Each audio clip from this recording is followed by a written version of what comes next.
aku juga kan ikut organisasi Bu, jadi banyak kegiatan-kegiatan, aktivitas. Nah dari itu tuh aku merasa kayak capek dan kewalahan untuk melakukan kegiatan-kegiatan tersebut seperti itu Bu. Jadi kamu merasa capek akan aktivitas kamu yang banyak dan juga tugas-tugas proker ya. Ya seperti itu. Nah dari tugas-tugas itu kan aku jadi punya banyak tugas yang menumpuk gitu ya Bu, banyak banget. Nah aku tuh jadi kurang tidur Bu, tidur kadang sampai larut malam baru tidur. Tidur juga paling hanya 4-5 jam. Tapi aku juga kepikiran kan Bu, sama tugas-tugas aku gitu Bu. Oke, jadi kamu merasa terjebak akan tanggung jawab kamu, tetapi di sisi lain kamu juga harus bisa untuk memberi ruang tubuhmu istirahat. Iya seperti itu. Nah kan tadi aku jadi jarang tidur gitu ya, jadi kurang tidur. Nah aku juga kadang suka melewatkan makan Bu, jadi telat sarapan, kadang lupa sarapan. Nah justru kan hal itu penting ya Bu, supaya aku bisa menjalani harinya itu dengan baik dan bersemangat. Tapi karena lupa makan gitu ya Bu, kan kadang kan jadi merasa lebih capek aku tuh, lebih capek, mudah lelah gitu Bu. Tapi aku memikirkan tugas itu Bu, jadi takut menumpuk gitu kalau nggak dikerjakan. Oke, jadi di sini kamu merasa takut akan semua tidak terjalankan, terkerjakan. Jadi membuat diri kamu itu terus menekan untuk terus menjalankan hidup kamu. Ya, seperti itu. Nah, kira-kira hal apa yang ingin kamu ubah untuk kamu bisa menenangkan diri kamu? Ketika saya bisa gitu ya Bu, untuk mengatur waktu antara kemudian saya, kemudian tugas-tugas kuliah dan kegiatan lain, hal yang paling ingin aku lakukan adalah me time ya Bu. Nah kalau aku sih biasanya itu menikmati hari aja Bu, kayak rebahan atau nonton. Nah, jadi aku ingin menikmati hari-hari itu dengan santai gitu, dan gampang gitu.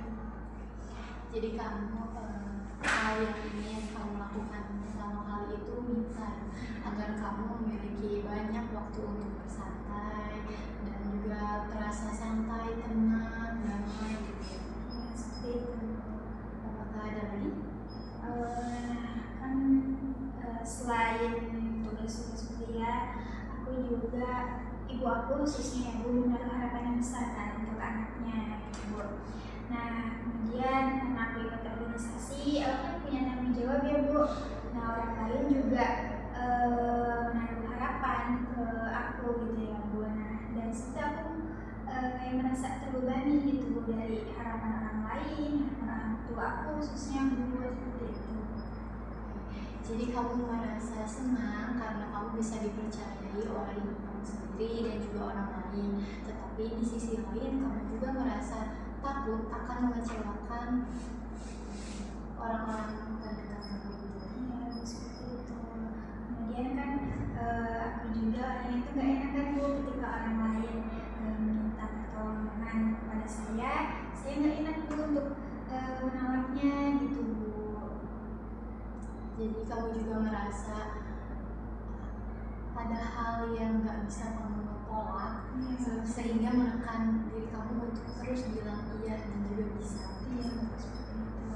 Namun kadang juga aku kan merasa sadar ya Bu, kalau itu tuh terlalu keras buat aku gitu, terlalu memaksakan buat aku. Tapi karena itu, karena tadi aku tuh sulit gitu untuk menolak permintaan orang lain gitu, karena gak enak atau mengecewakan Bu, seperti itu. Jadi kamu setelah kamu merasa terjebak akan situasi ini, kamu juga memikirkan untuk bisa berubah dari situasi tersebut. Nah, kira-kira ketika kamu bisa untuk bilang tidak kepada orang lain, hal apa yang bisa kamu ubah untuk kehidupan kamu sehari-harinya gitu, dalam aktivitas kamu? ketika aku bisa gitu untuk menolak permintaan tolong dari orang lain, aku ingin jadi tidak menyalahkan diri aku, Bu. Jadi aku lebih percaya diri dan yakin bahwa ya memang kapasitas aku segitu, kemampuan aku segitu, seperti itu, Ibu. Jadi ketika kamu bisa dan juga berani untuk bilang tidak, kamu akan merasa lebih percaya diri dan juga menyadari bahwa kapasitas kamu segitu. Ya, seperti itu. Apakah ada lagi? Nah, dari beban tugas, banyaknya aktivitas, ya, kemudian aku juga sulit untuk menolak ajakan orang lain.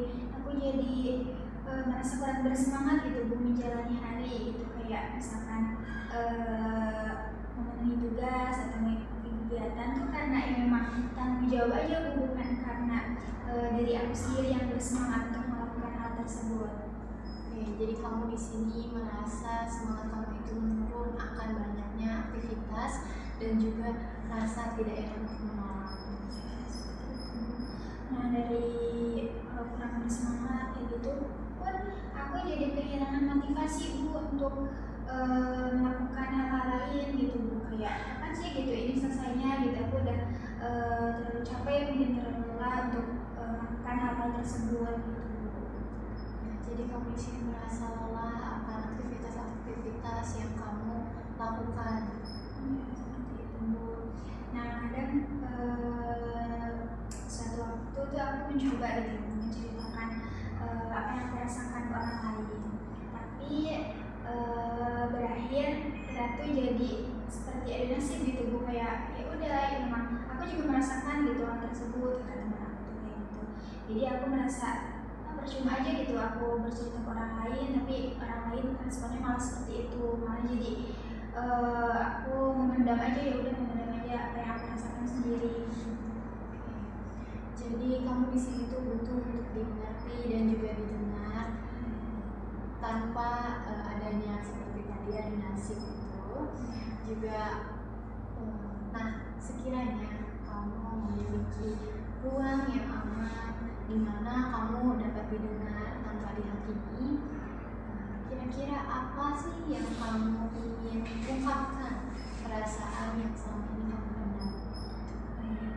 Semoga saja ya, Bu, ketika suatu saat nanti saya memiliki ruang untuk bercerita, teman untuk merasa didengar gitu, saya ingin gitu menceritakan hal yang saya alami setiap harinya gitu, apa saja yang saya rasakan, apa yang saya alami gitu, dengan bersemangat tanpa memikirkan bahwa hal itu tuh membebani orang lain, seperti itu, Bu. Jadi kamu di sini hal yang akan kamu lakukan ketika kamu memiliki ruang tersebut, kamu ingin mengungkapkan semuanya yang telah kamu pendam selama ini, juga tanpa ada rasanya takut akan perspektif orang lain.